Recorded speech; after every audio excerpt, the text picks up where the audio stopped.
This week in Retrospect.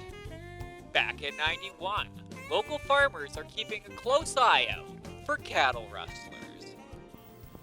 Cattle rustling has always been a problem for Canadian cattle producers, especially for those who run large herds over vast tracts of land.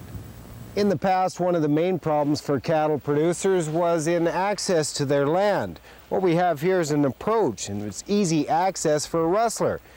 Used to be that a rustler could back in a cattle hauler right in onto a farmer's land and load up his stock.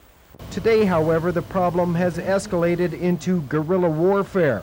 John Mayer says rustlers still have access to the land, but are killing and cutting the carcasses right on the spot. Another problem that compounds things for farmers at this time of year is the start of hunting season.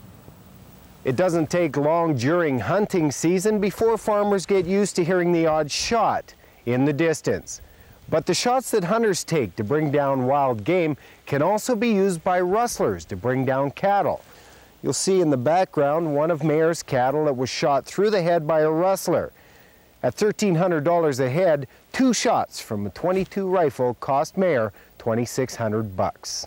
And in 96, vacancies in the border city dry up as Maritimers flock to the prairies for work in the oil field. It's not unusual these days to see this sort of sign in front of apartment buildings here in the border city.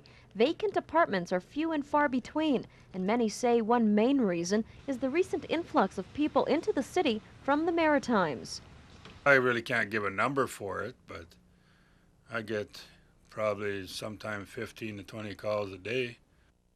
And Amundsen says while this is good news for landlords, it could result in rent increases for consumers. I really can't say for sure, but it wouldn't surprise me. You know, that's money is money. You know, it's a business like anything else. You know, they take advantage of it. If it's there, they're going to make it.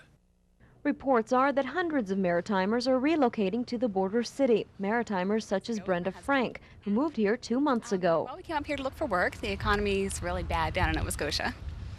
And he found a job up here, and so things are going really well.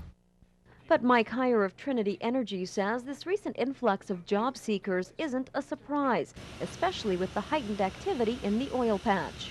We have very low unemployment here, and you have high unemployment in other areas. The people are just going to migrate to where there's work.